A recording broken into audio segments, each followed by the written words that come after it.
Ibrahim and Hamidu for the background report. Now joining us in the studio is Dr. Umar Bindir, former Secretary to Adamawa State Government. He's a regular on this program and we'll learn and have an insight into his thoughts on this topic this morning. It's a pleasure. It's a pleasure to have you join us. And we also have seated here in the studio another regular, Ezenwa Wago, Chairman Partners for Electoral Reforms. You're welcome to program. Thank you. Pleasure to have you join us. Thank you. Yeah, while we await the governor of Niger State, Umar Bago, to join us via Zoom, maybe we'll kickstart our conversation this morning. Ezewa, you were here just like about 2 days ago. Yes. Okay. We're still talking about governance. No, 2 days ago we were talking about this issue of parliamentary system of government and all that. Yes. But it's all boils down to governance, good governance, and that is the bone of contention right now. A lot of people believe that governance at the state, especially at the local government levels, is practically ineffective, non-existent right now. What do you think is the situation of governance at the sub-nationals? Well, thank you. I think that the states, if you talk about governance at the states, it's tokenistic. That's the best way I can describe it. Because what do you call it? Tokenism. Okay. Tokenism. And what I mean by that is simply that there is somebody who doles out handouts. His name is called governor. You know, his work is to just give out handouts. He appropriates practically all the structures of governance, and in most cases personifies them. I hardly can, on my finger count the number of states where the leadership recruitment process into the local government is democratic. And that is where the people learn democracy. That is this whole democracy thing, whether it is elections, voting, it starts from the grassroots. But what do we have in every state where they purport to even have the local government election? They don't even have the magnanimity to concede even one position. In many cases, they take 100%. I remember a state where we had gone to pitch situation room for local government election, and we were excited. We were running around, and then after the election, the chairman of the State Independent Electoral Commission just had a press conference and said, "Hey, this political party won everything. If you want the details, come to my office later." Okay.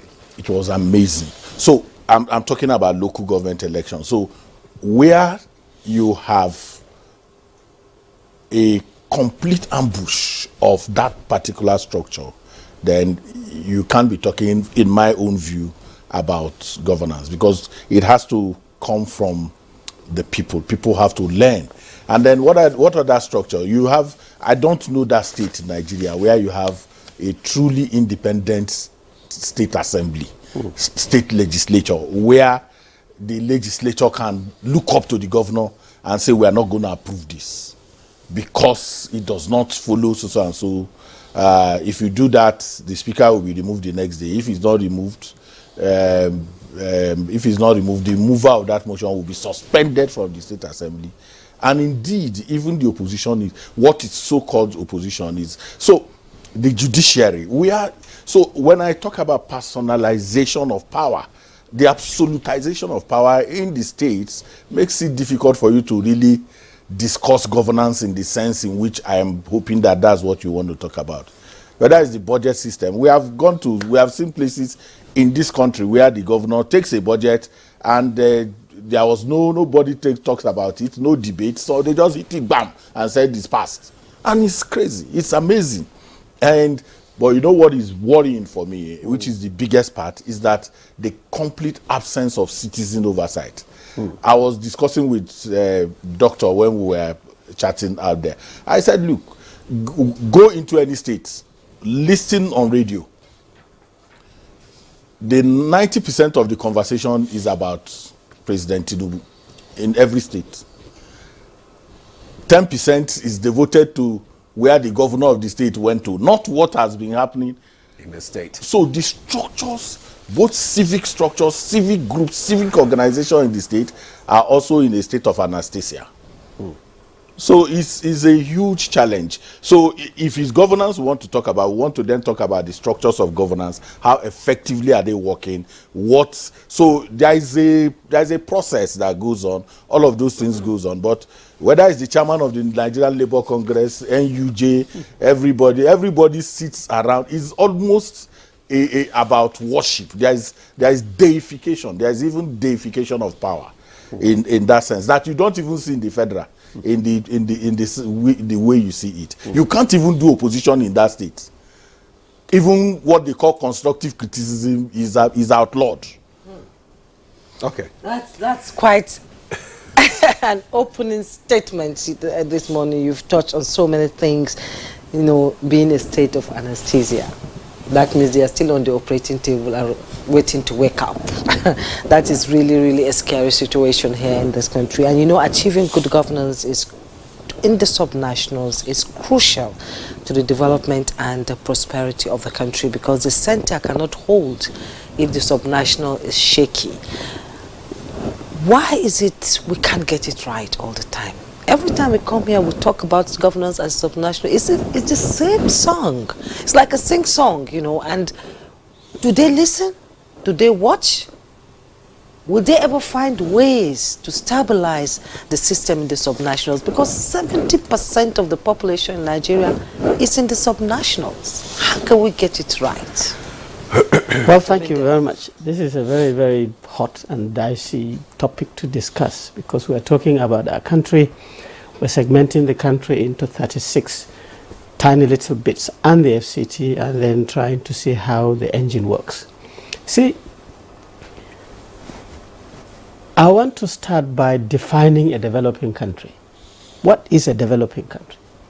A developing country is a country that has perfected the art of doing things wrongly.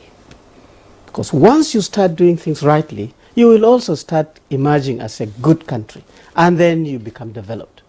And our country has always been a developing country from the beginning to date. Therefore, somehow we have not decided to review. No, are you saying from the beginning? That's from 1960? Once you are a developing country, it doesn't matter, take it to 1900 if you want. Once you are tagged a developing country, it means so many things are not going well.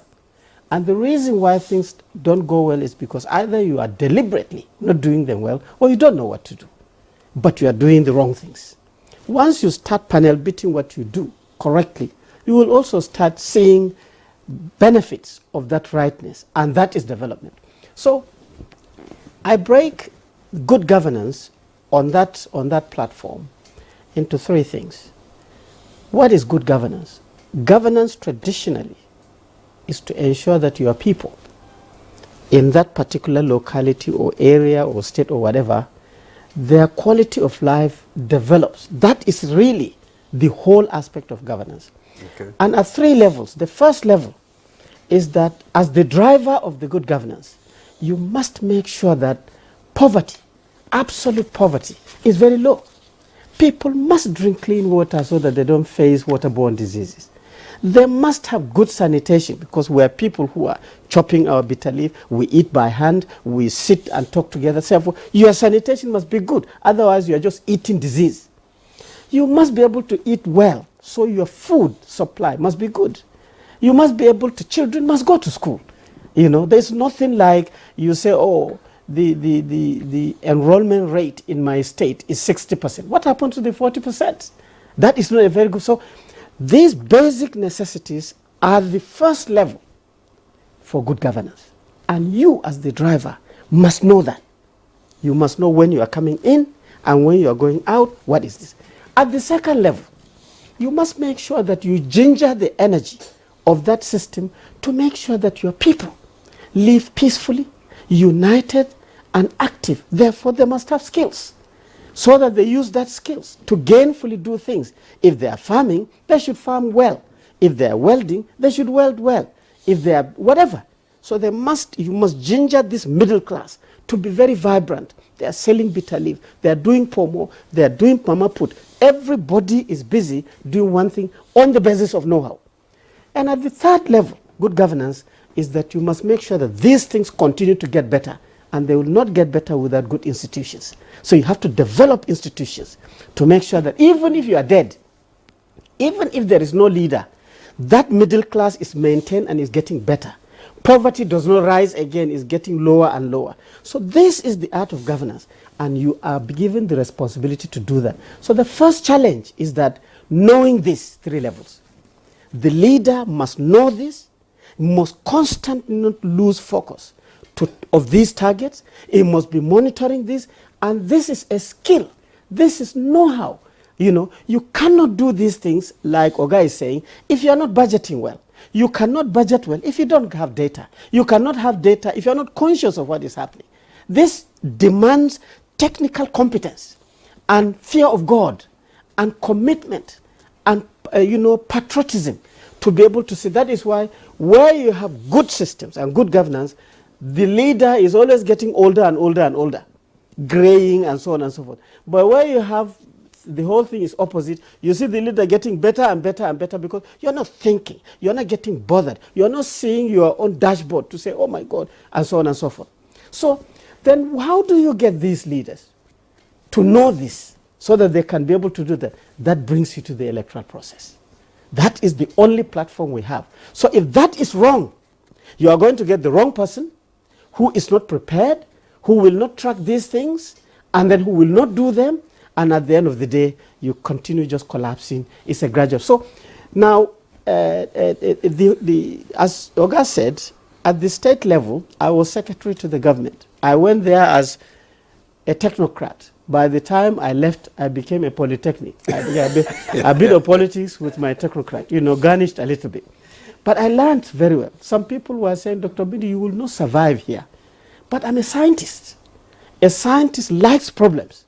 He wants to be in a laboratory to be trying to solve things. And I enjoyed it. I saw everything. I can write a book on how Nigeria can never make it if, and I will stop with a ... So these are the initial things I have to say on the energy of good governance as a target, how you do that, and who actually helps you to get there. Dr. Bender, you have raised three major issues right now. The issue of a reduction of poverty, the issue of security, and the third one, the issue of building institution.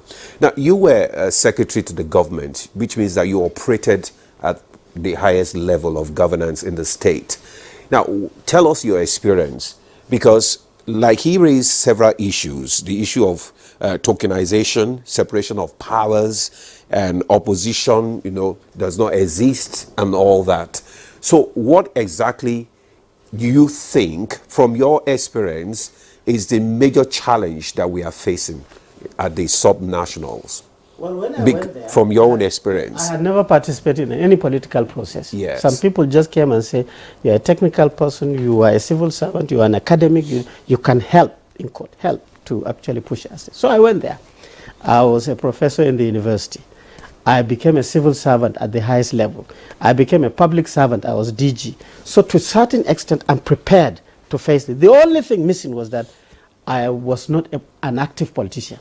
So when I went there, what I realized, the first experience was that there was no document to guide you on what to do for the next 4 years. So I sat with His Excellency, I said, Excellency, we need a roadmap. There's no way we can just be doing anything. We have to budget, we have to spend money, we have to prioritize things, so we need a plan. The first reaction I got from the team surrounding him is that, you see, that is the problem with you Boko people and the Makaranta people and then the grammar people. You are always asking, what document? We know what to do. That's the first experience. I can tell you, if you go around the 36 states plus FCT and you ask for a document showcasing the roadmap of that tiny little area called a state, so that systematically you know your challenges in water, what do you do in the next 4 years, systematically. Your challenges in out-of-school children, what do you do? Your challenges in education, what do you do? Your challenges in security, I can bet you, I don't know the number, but you are not going to get many documents of such. And it is these documents, when you collapse them, it should be the National Development Plan. You see, this is not happening. Two, when now you go out of your way and you say, well, I have to survive as a technocrat, therefore I have to do these things. So I said to the governor that, sir, it is very, very important for you to coordinate. Elections is over now. It is governance now. So you are the governor, you have resources at the state level. The 3 senators we sent to Abuja, they have access to policy and regulations and legislature, and also they have their projects. 3, you have 8 members of House of Rep in Abuja. They can also help you. And so I listed all this. So I said, we need all these people to put their hands on the table. So I designed an Adamawa State roundtable for unity, development, and progress. So I said, you will be the chair.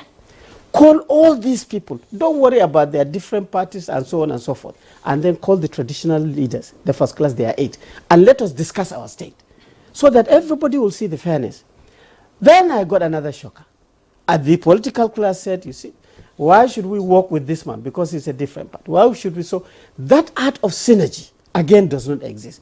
I can bet you again, in all the 36 states and the FCT, hardly will you get a state whereby you've decided to institutionalize, which is the institutions I was talking to, that after every 6 months or every year, we are going to sit around, irrespective of our political party, and then pour in our intended contributions, what we have contributed, and see what has happened, so that we can take a document to say, yes, we are making progress, or we are not making progress. You know, again, the politics swallows this. You're constantly fighting. That politics has finished, and governance does not exist in Nigeria.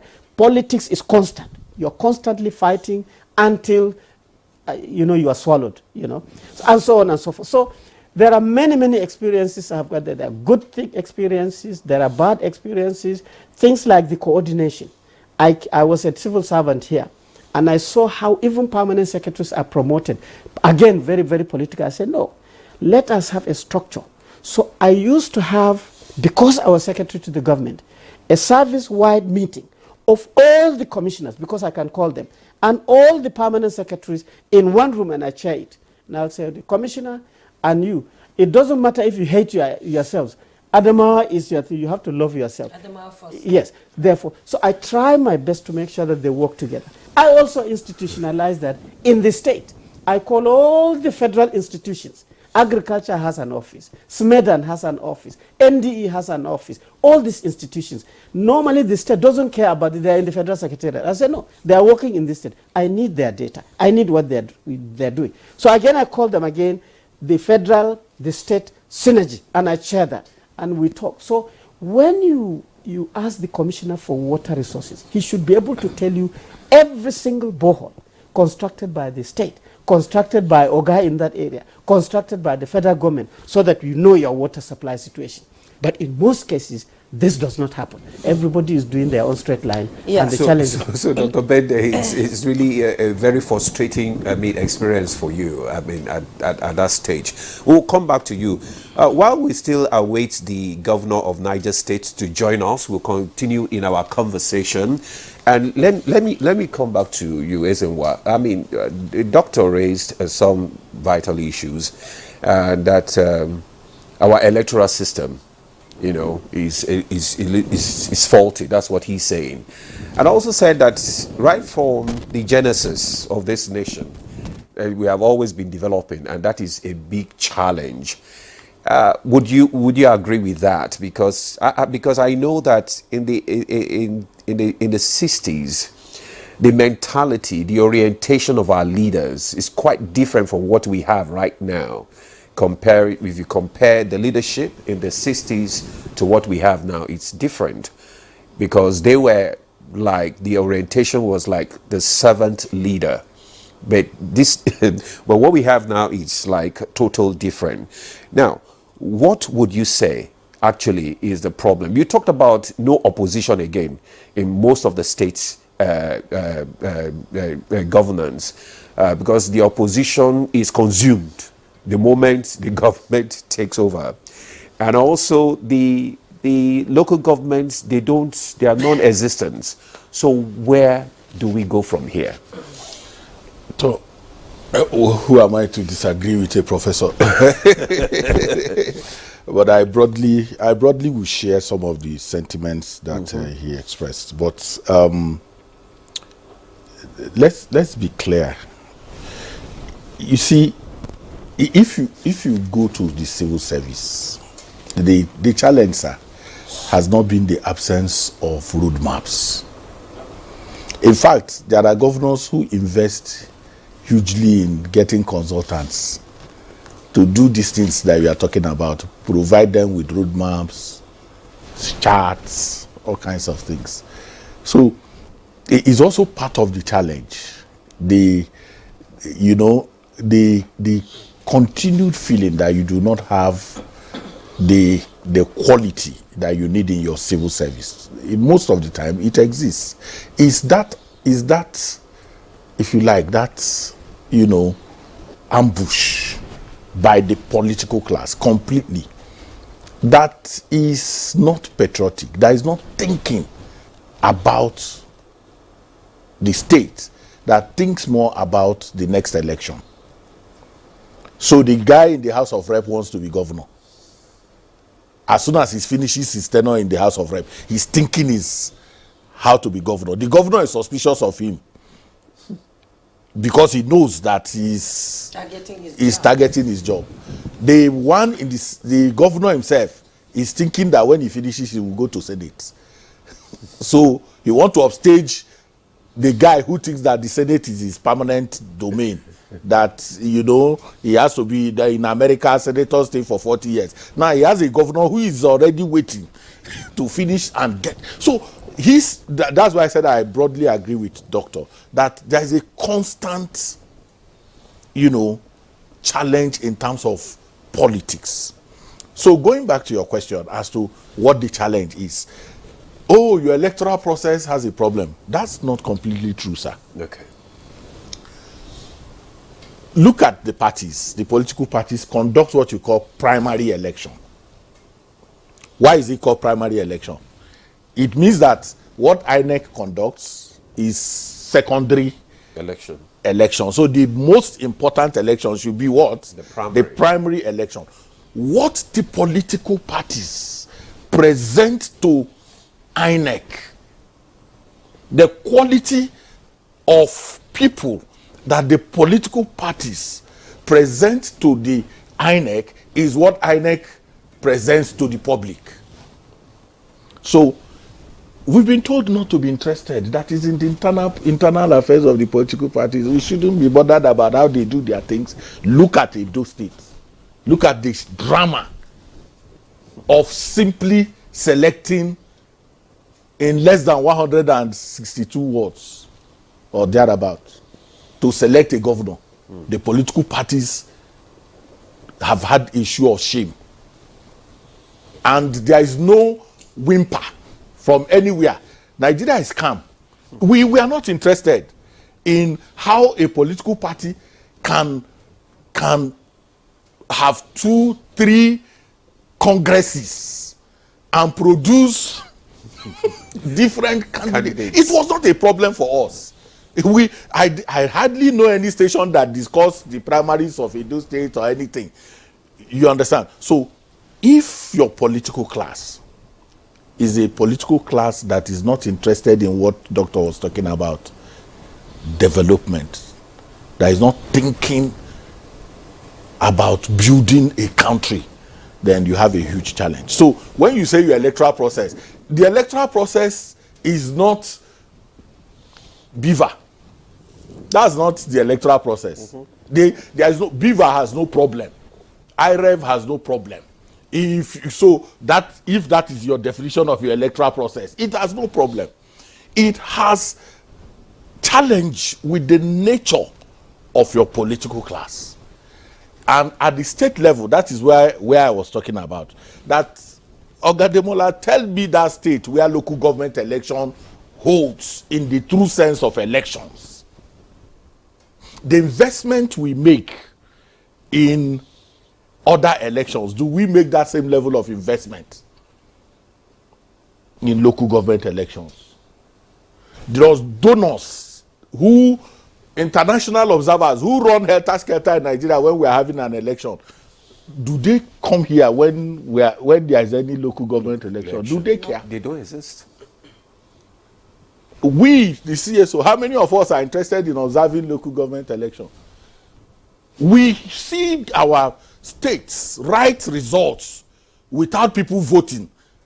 99% voter turnout in local government. We don't say anything about it. So where will you get that human being? So the guy who was appointed sole administrator, in quote, of a local government, when he finishes his 2 term, number one, he does not even live in the local government where he's supposed to be chairman.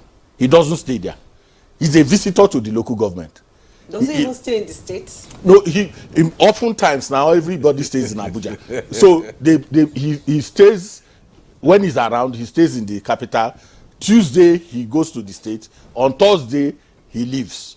And then the traditional institution that is actually supposed to be a very respectable, check on those kind of misbehavior, if you like, of the politicians, has been desecrated by also politicizing it to the extent that it is no longer capable of wielding that kind of influence that is supposed to put that kind of check.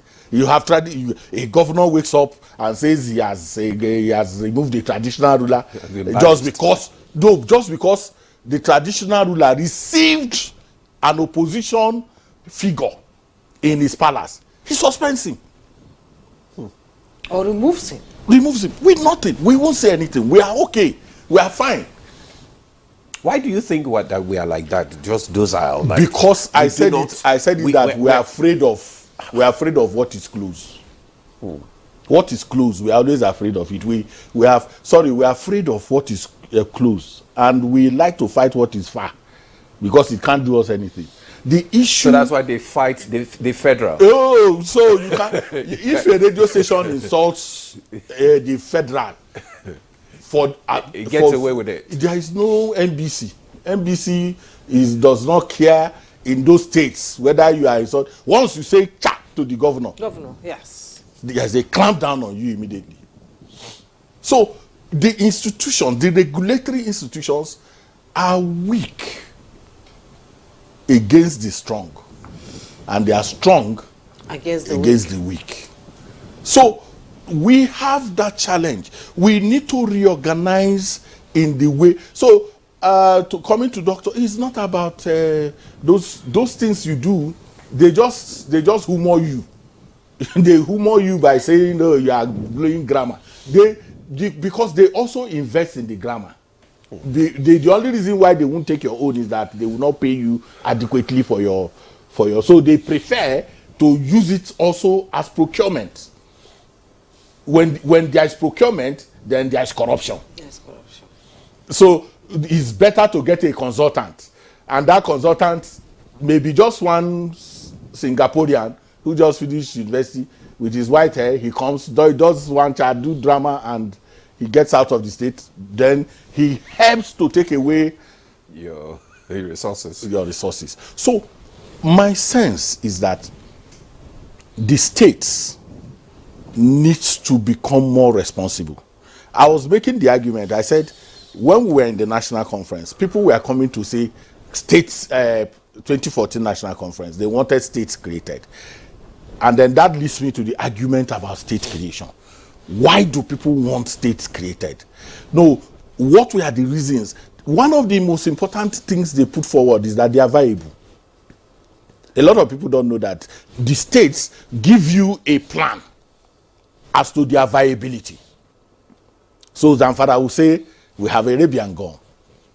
And they will tell you how much Arabian gum is in the international market, and the quantum of Arabian gum that is available in Zamfara.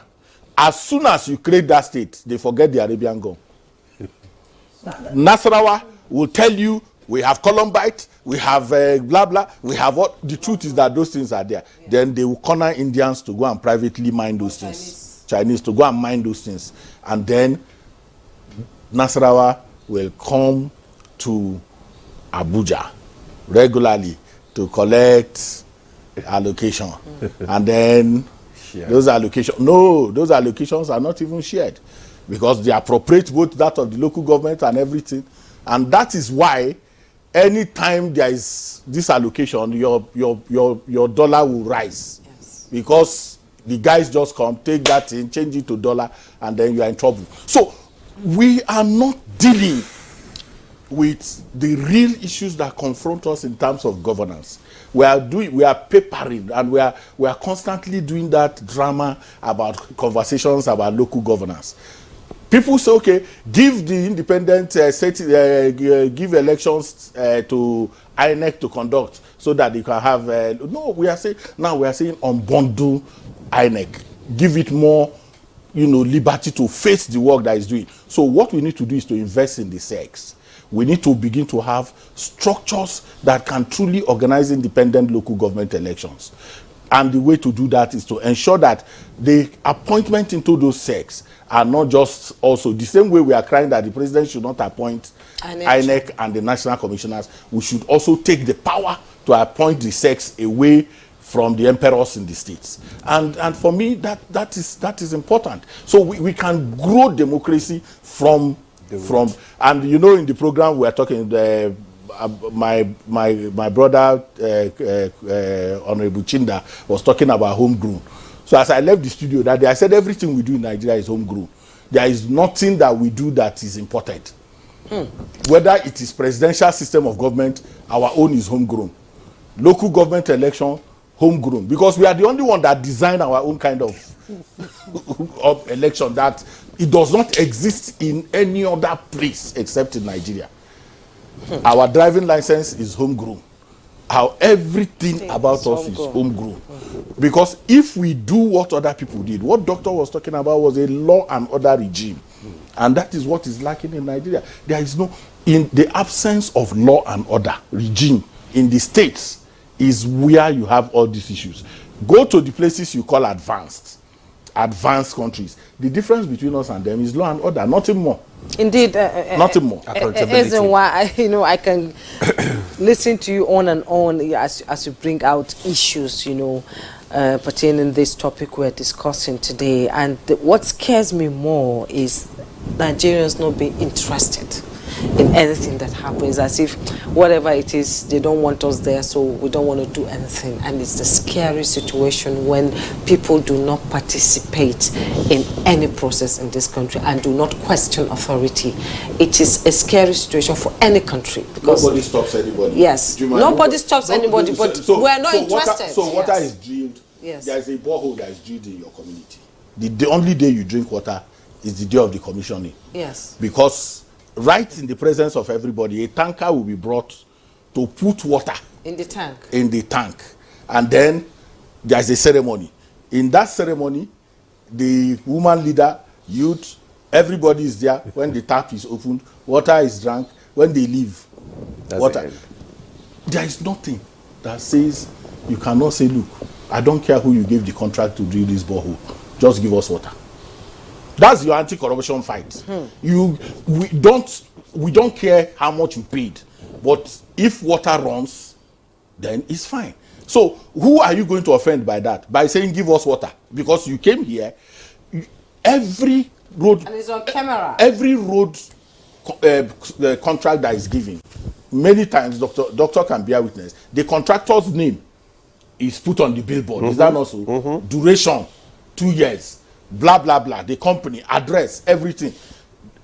After 2 years, those who ply that road, those who live in that community, who benefit from that road, that the road is abandoned, keep quiet. they don't go and call that contractor and say, Mr. Contractor, on your billboard, you said 2 years. But most times, most times, those contractors don't even live in that vicinity where they can be challenged. They come from Abuja. Yes, because let me end so that I don't look like I dominate. There is a community in Akwa Ibom State, yes, where a contractor was given to do drainages and solar and do the road.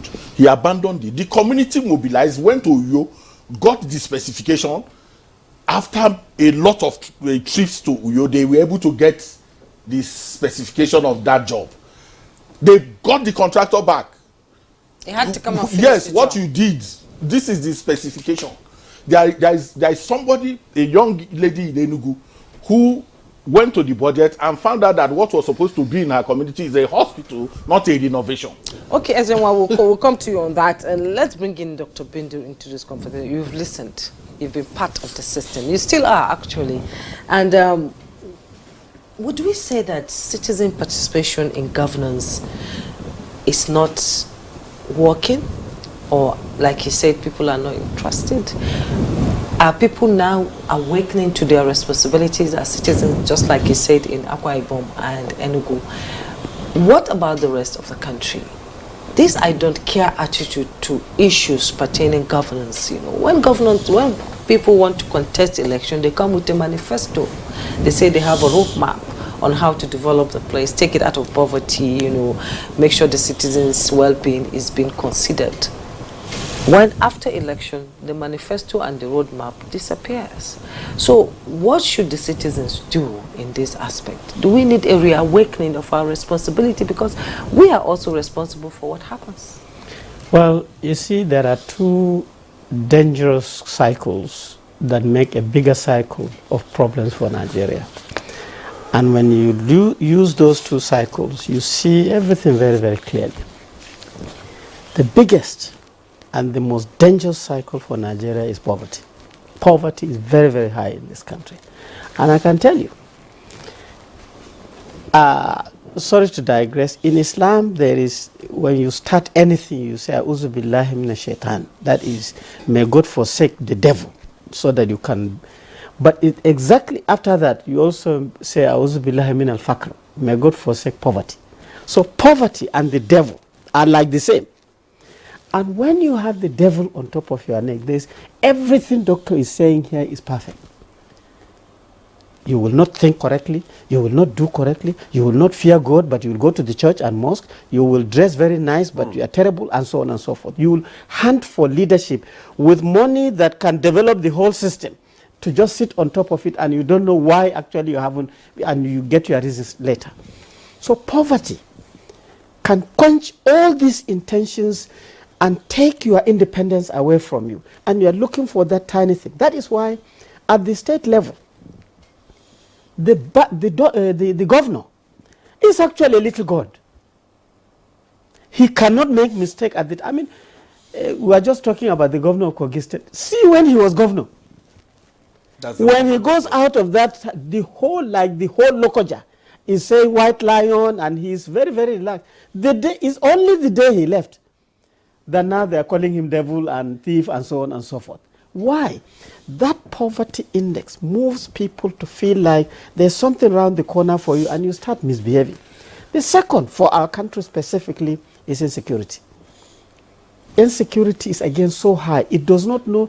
Initially, people, when you say insecurity, they think it's Boko Haram. Now you see that people are everywhere. And our insecurity takes you to the maximum level of killing. It's not just stealing your TV and leaving you alive, or stealing your canoe. All the ingredients, and these two are constantly rotating and making the cycle of challenges bigger and bigger and bigger. Poverty creates insecurity. Insecurity creates poverty, and it's getting bigger and bigger. So, now, these are not totally undismountable. There are good examples in this country where things are working, but in tiny, tiny spots.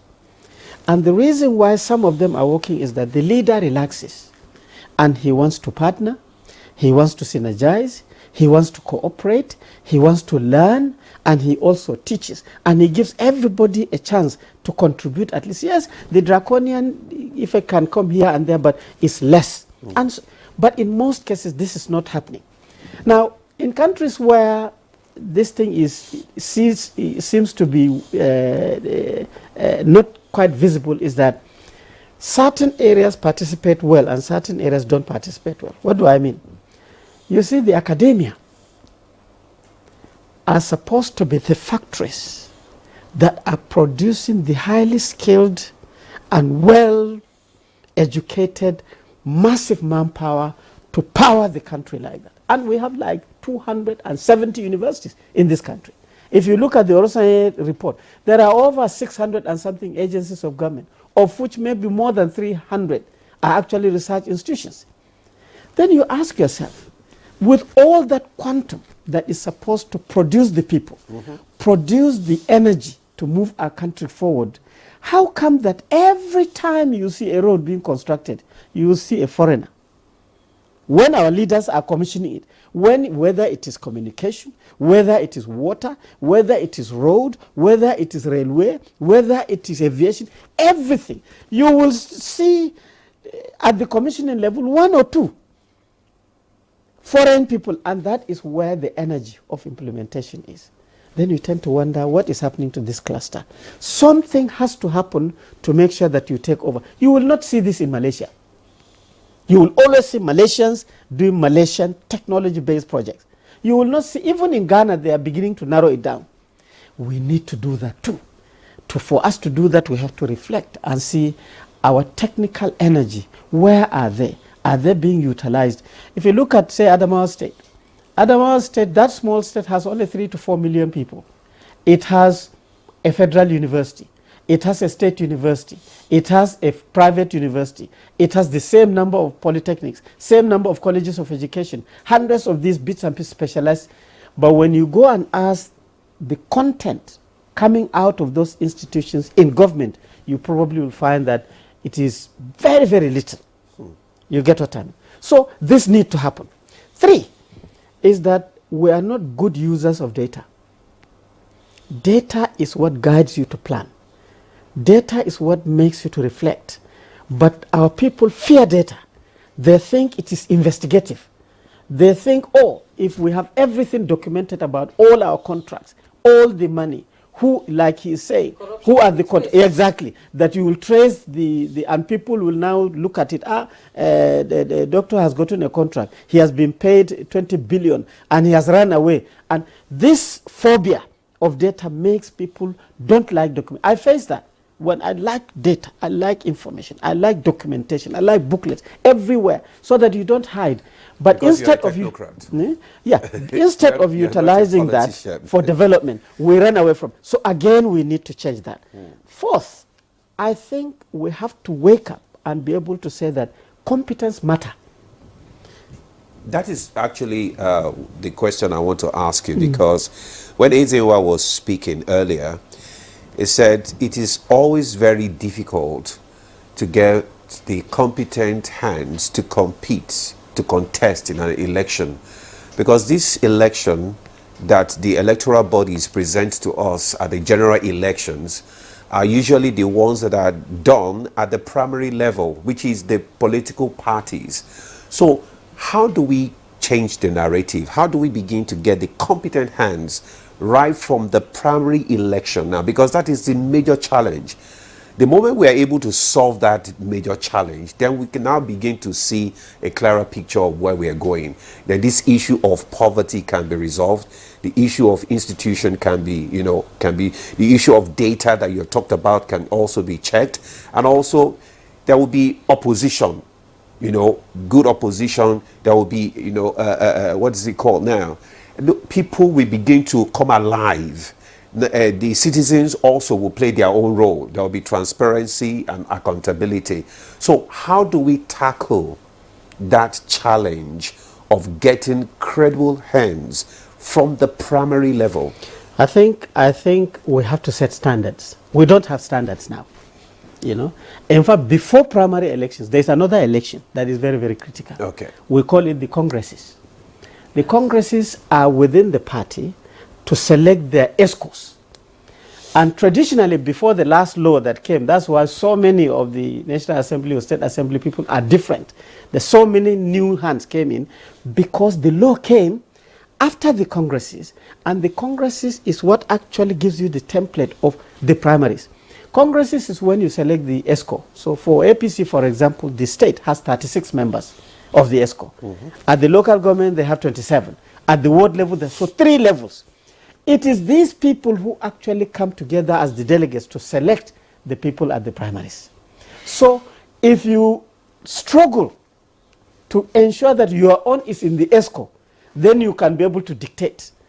I can tell you, we have to raise the standards to say that you cannot be a member of ESCO if you are not this and that and that and that. That is what the Chinese call the technocracy. You cannot just pop out and become local government chairman if you have never led, you've never contributed, you've never demonstrated that you are clean, you've never, and all of a sudden you just pop out, you don't know anything because somebody says, sit here. That need to change. We need to change at the congresses level so that the parties start maturing. Then the primaries will gradually get better because, again, said that you cannot be elected to contest for a position of senator if you are not that and that and that and that. Education will come in, moral the standards must come, age must come in, and so on and so forth. You set that standard. By the time you get to the general elections, then now the arguments, the standard again will have to go. You must bring the template that you are going to bring the table like we started discussing. If you don't know what to do to ensure that poverty comes down, to ensure that you create the middle class, to create institutions, what are you doing in leadership? So you must, these indices must be measurable so that you can be able to see that. But the way we are now is that if right now I ask Jumai now, I say, Juma, you are a Nigerian, who is your president? She might say, President Bola Tinubu, tick. Who is your vice president? Oh, my vice president is my brother, says Shetima, tick. As you go down, you ask her, who is your senator? She might think a little bit. She may get it wrong. But when you go down, who is your member House of Reps? She may not get that. Go down, who is your governor? She may get that. Who is your deputy governor? She may stutter a little bit.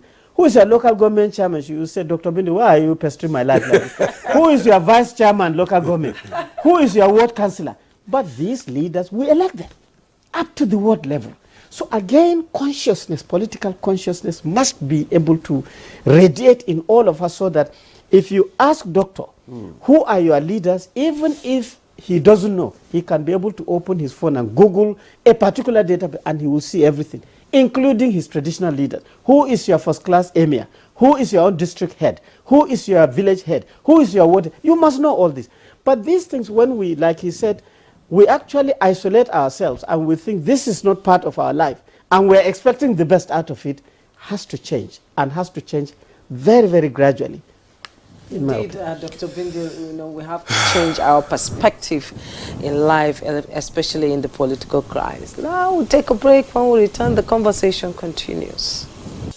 You're welcome back, and we're still discussing governance at the sub-national level in the country, and our guests have been bringing out issues and touching on some pertinent, bringing out some pertinent questions, pertaining governance at the state level. As in why I'm going to bring you in here. When Nigeria adopted the American system of government, they took a little part of it. And, because we know in America, states generate their revenue. They don't rush to Washington every month to collect money because Washington is the center, but the state controls what happens there. And the midterm elections that I always talk, if only we can have it in this country, is part of the presidential system. But corruption in Nigeria sort of eroded all this perspective of the presidential system of government, and it is the big elephant in the room.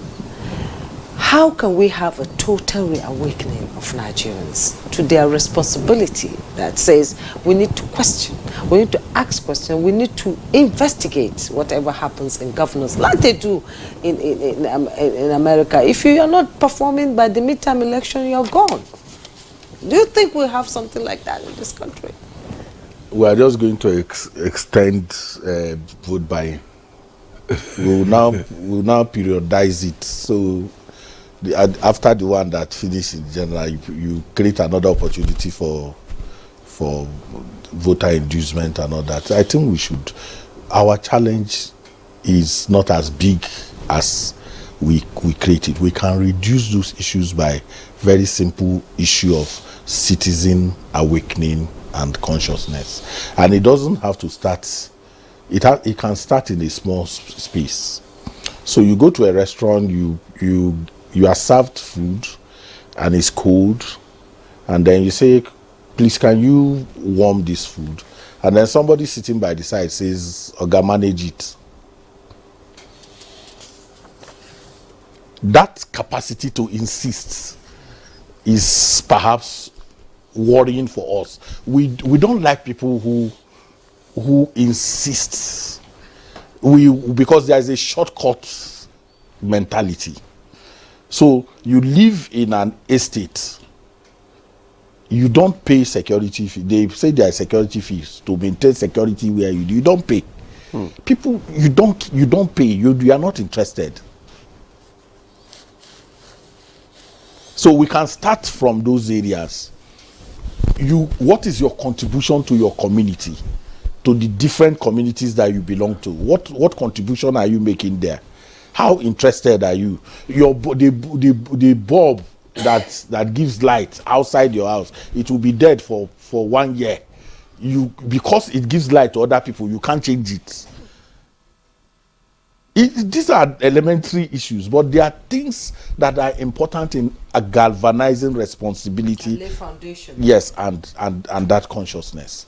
So until we are able to deal with the small things, the big things will be spiritual. They will remain spiritual. These small things are those little things we can engage. The policeman stops you. Your papers are correct. And then he's delaying you. And then you tell him you are in a hurry. Once you say you are in a hurry, then he understands that delaying you will mean you have to part with something. So why are you in a hurry? Just stay there and wait for him to finish it. We are quick. I'm just bringing these mundane, issues as to how we can galvanize citizen consciousness. But beyond all of that, elections matter. Elections matter. They matter a lot. And I was excited, profoundly excited, when Doctor talked about congresses.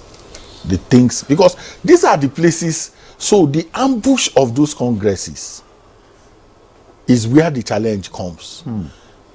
The absence of contestation and how contestation annoys us. Any form of contestation, we like to be given. We gave him the ticket. We made him chairman. We made him, not that he contested. So contests are the things, we are so afraid of any form of contest. We must return contestation in our elections, because that's the big issue. And it started when former leaders ambushed the party structures and personalized them. When they took party meetings to their government houses, from that period, they started appointments rather than contests. So the congresses Doctor talked about will come. The list will be taken to the governor or the president. The president would create his own list, not from the original list. So people are waiting, and then they suddenly see a new list. And then, what then is contestation? They are no longer... And they must follow that list. People must also make contribution. Party dues needs to be paid. Money has to come from the dues that you pay, even if it is 100 naira, because that is your stakeholdership. That is raising your stakeholdership to say, I commit to this thing. So if you go for party meetings, they transported you there, they gave you food, they gave you more, somebody gave you, somebody does all that for you. You are not a member of that party. You are a hired gun. You are hired to come and do something because you are not a stakeholder. You didn't contribute anything. And that was what Doctor talks about. What is the contribution? What are we doing? So if we begin to invest in the things that matter to us, and one of the most important things that should matter to us is politics. People say, oh, it doesn't matter. And I was saying somewhere, I said the cost of gari, the cost of elubo, the cost of meet is all political. Everything is political. So one government policy pushes out kanda from your stable. One government policy says you can't eat kanda again, that it is that that is leather, that is causing something. That government policy has wiped out. So if you are not interested, that's who does the policy. So we need to invest in it. We need to be conscious and be interested. Countries, small countries like Ghana, if a taxi driver takes you from the airport and you are going somewhere, and you engage that taxi driver, the level of political consciousness that you see, it will amaze you in terms of the understanding of the real issues, the politics of the place. Go to Dakar, they are having an election in a few days' time. You will be shocked at the level of political consciousness that the citizens exhibit. Our own here is periodic. It's as periodic as it comes. During the election, you will think Nigeria will cease to exist. You will think it will cease to exist because everything is galvanized around. But as soon as election is over, cronyism, patronage, everybody starts juggling for positions. 1 year after, you will see the ascendancy of the noise again. When people can't get what they probably had wanted, they now not reached. Yes. Then you see a new. So within the next 2 years, we stop governance again. We pitch into election. So by 2024, you start talking about who will come back, who is not going to come back, second termism, and the rest of them. So our problem is really known and clear, but it's that lack of determination to confront it from the top. And it can come from the leadership. And when I mean the leadership, for instance, the issues that are bothering us, and that's what Doctor was talking about, you need to have leaders with force of personal example. And I think President Tinubu is doing there is some spark that one is seeing. I just wish he's able to keep it. 3 months foreign. Doctor was asking me whether it will have impact. I say it will add up. Even if it is 1 naira, it adds up. Let's start from there. That you just can't do all this gallivanting that goes on. Okay, you are doing. You are Ministry of Education. You are going to Dubai to go and do training, and Doctor was talking about the resources that is available, the manpower that is available. So all of those things, the universities needs to be depoliticized. For it to play the role Doctor was talking about, it has to be depoliticized. You cannot be vice chancellor of University of Ilorin if you are not from the Emirates. You cannot be vice chancellor of University of Nigeria Nsukka if you are not from Nsukka. You cannot be University of Maiduguri vice chancellor no. if you are not Kanuri. In Maiduguri is different. We have people from Adama, we have people from you are not in touch with what is going on. Yes. You are currently not in touch with what is going on in the university system. You don't know what's going on. It is getting worse. You can't be vice chancellor of University of Jos if you are not even the dominant tribe within Plateau State. Even if you are not qualified. Whether you are qualified or not, one of the things that makes the university is ideas. Is a university of ideas. So it is not about where you come from. You had the University of Ife, where the Ife people were putting fetish things on the ground to make their own vice chancellor of University of Ife. Was that what happened before? Did you know when who were the vice chancellors of University of Ibadan? Who were the vice chancellors of ABU? Today, if you are not even from Zaria and of a particular religion, you cannot even be vice chancellor of University of Ahmadu Bello University Zaria. Those are the things that are killing intellectualism and the ability to make that place a factory of ideas that can galvanize the kind of change that we're looking for. And we are not ready to confront it. That for me is the issue. So that small one about appointments, why do you have to politicize it? Okay. Ezewa, thank you so much. We are not ready to confront our challenges. And someone said that the excuses we make for our leaders or for ourselves today makes today easier, but tomorrow harder. But the discipline that we insist today makes today harder, but tomorrow better. Now, we have all these institutions, and the problem actually is as a result of they are not strengthened, lack of funds, lack of capacity. Now, how do we begin to strengthen these institutions? It's not that we don't have these institutions like we have talked about, but how do we strengthen them? How do we get them funded? How do we begin to encourage or galvanize the people to begin to demand for the right leadership that we need in this country? How do we, go about sensitizing the populace to educate them about what political or governance is all about? Just like he mentioned, you go to Ghana, you engage a driver, a taxi driver, he can tell you up to the local government what is happening there. But here, nobody cares. Is it as a result of this issue of poverty? Because it's like our politicians are using poverty, insecurity as tools, to just hold the people down. So how do we begin to challenge such systems? Well, I think these are, like my good brother said, certain very simplistic, common sense things can change this country beyond what you can think of. And I think the most challenging ministerial appointee in this government, by my standard, is the Minister of Digital Economy. The reason is information must be available. You must know what information you require. You must know that that information is available or not available, whether it is reliable, standardized, and so on and so forth. Look, number one, we always have the National Economic Council. Governors come here to meet with the Vice President as their chair. Why can't we standardize the structures of government at the federal and the state level? Why do we have Ministry of Women Affairs here, and then we have Ministry of, stomach infrastructure or whatever? Why? This is our country.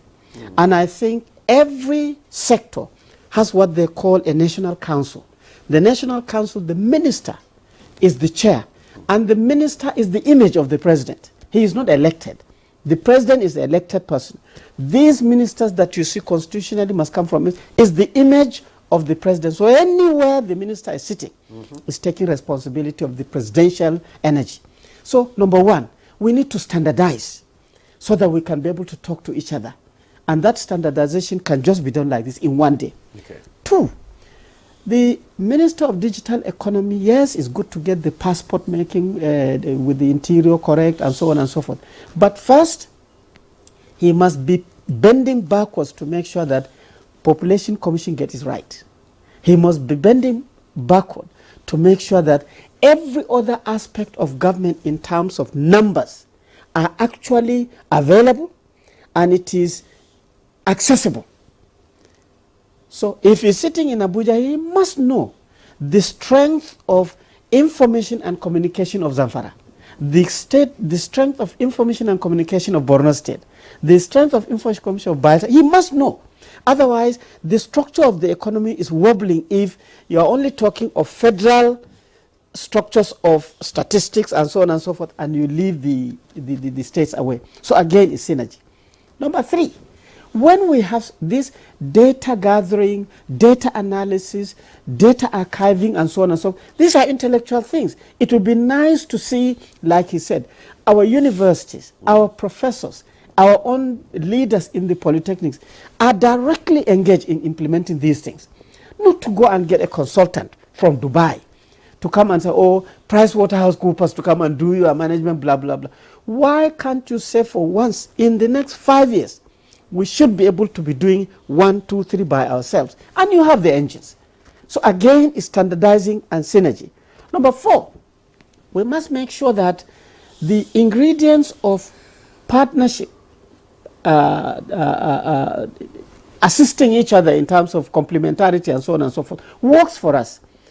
Why can't one of the economic councils that was met, and you remember when they challenged the social register of the National Social Investment Program. But you cannot believe it, that social register is totally a state thing. But the argument at the Economic Council was that it is a federal. Federal never generated data. I was there. It is the state register. It is hosted in the Ministry of Planning of that. And it is actually handled by civil servants in that state. But a governor of that state will come and say, I never knew about it. This synergy is not working. Somebody should have said, Haba. The thing is the state coordinating unit is in your state. It is manned by your staff. Your commissioner of planning is the head of the whole thing. How can you say that? You know? But we don't, like Oga said here, we allow it. And that distorted the whole thing. And I think that was the process that got the whole ministry into challenges. We have to go and verify it. You verify what already is existing. It's in the same way. You know? So, to me, these things can be addressed if we resolve to ensure that we like our country, we fear God, and we can be able to synergize together. The politics is important and the democratic process is important. I think that too. The leaders at the highest level, the president and the governor, must resolve to make sure that we must get these things right. And as I said, unless you put a standard to certain things, you will continue uprooting the tree to see if there are roots and then putting it back every time you come to. But there has to be standards. You cannot be a local government chairman if you are not this. You cannot be a senator if you are not this. You cannot be a house of reps. So struggle, work hard. If it is schooling, go to school. If it is trying to run a business to get a bit of commercial experience, do something. If you are civil service or employment, you must be able to get that minimum. Gradually, we can get better. But if we continue like we're going now, every time particularly we change a government after 4 or 8 years, we change everything totally. We lose the institutional memory. In fact, we blame the past. And we spend 2 or 3 years blaming the past until our own comes. And then somebody else will come and blame us again. So that vicious cycle of waste of time, I think we have to crack it. And it is doable. It's doable. It's doable in our country. And we, like he said, we've started seeing signals from His Excellency the President challenging certain things. Don't travel. Yes, what I was asking him was, I just asked a rhetorical question.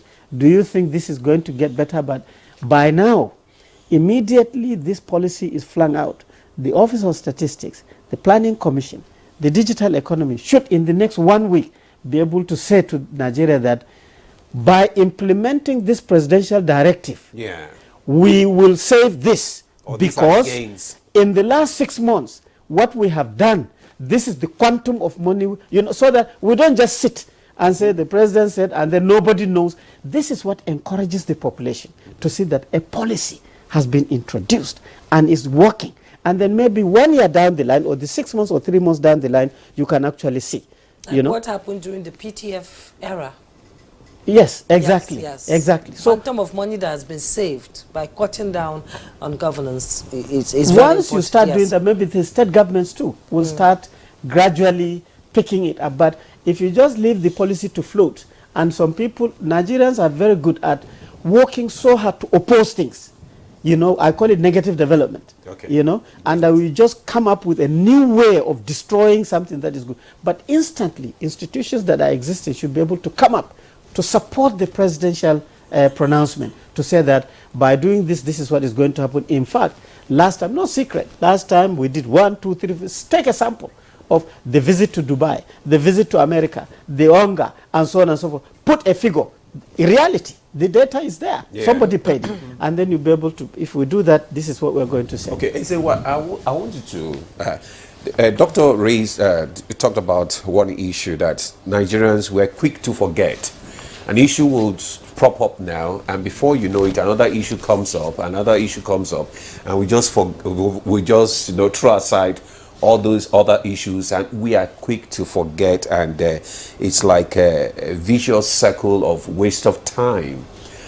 Don't you think it's another ploy by people in governance to make sure that, we forget issues keep popping up, and Nigerians keep forgetting what they are supposed to do? How do we? How is it? Because what they make us do is no longer important. Yes, because we know that part of what politicians do ordinarily is always to see whether they can take advantage. They set up. Yes, so since it is a certain thing that we know that that's what they do. It's the reverse side of what we're doing that becomes important. So my thesis has always been that why is it difficult for NUT, Nigerian Union of Teachers, to organize its own town hall and say the state of primary education in Nigeria, NUT in Zamfara, NUT in Imo State, NUT, to say, Mr. Governor, you've done 6 months, you've done 1 year, okay? The state of primary school is still like this. You invite him now, there's no election. The NUT organizing his own program invites him, and with data, like he said, can show clearly where we are, where children are sitting on the floor and learning. Do you think the NUT I'm just giving muscle to be able to it takes what the NUT has the muzzle to invite him to give him award. Okay. Yeah, that's no. If it has the muzzle to invite him to give him award, it has the muzzle to invite him to a town hall. Okay. If the Nigerian Medical Association, rather than you are not on strike now, you can say this is the state of health in the state. This is the state of health. Mr. Governor, you've done 1 year. These are the things that we expect you to do. The Nigerian Union of Journalists, rather than have a merit award, should be able to say, Mr. Governor, your communication about the things that you are doing is not optimal. It is not. I'm just saying these civic groups. These are supposed to be. But because of the poverty, there is no poverty. See, this is not poverty. The point is, there are many things we take for granted. Oh, hunger in the land. I agree. Let it not be hunger for shawarma, because if it is hunger for fufu, that's a different matter. Yeah. Okay, if you want to eat fufu, there is available 3 wraps of it you can get for 200. No matter how poor you are, you can get things. So leave that part. The poverty that we talk about and we use as excuse is also our big challenge.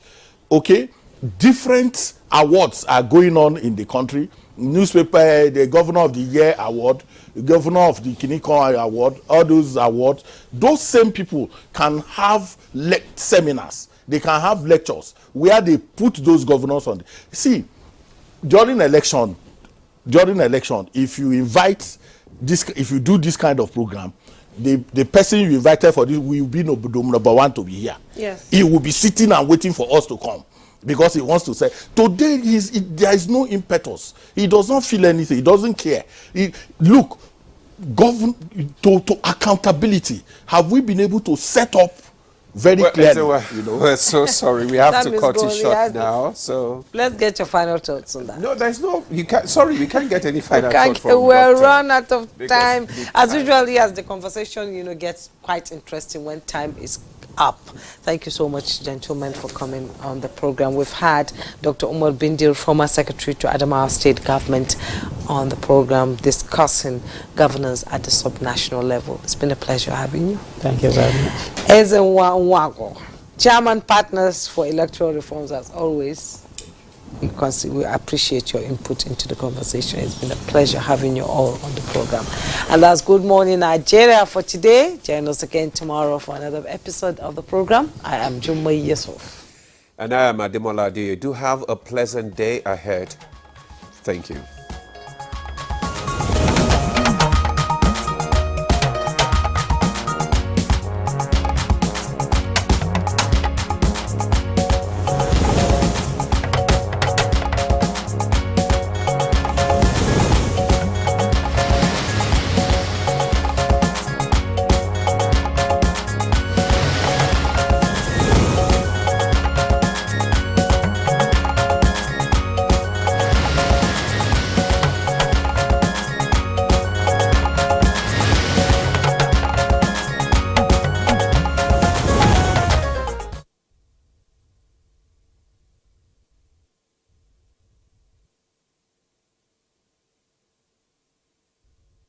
With the NTA News mobile app, the one-stop information center, real news.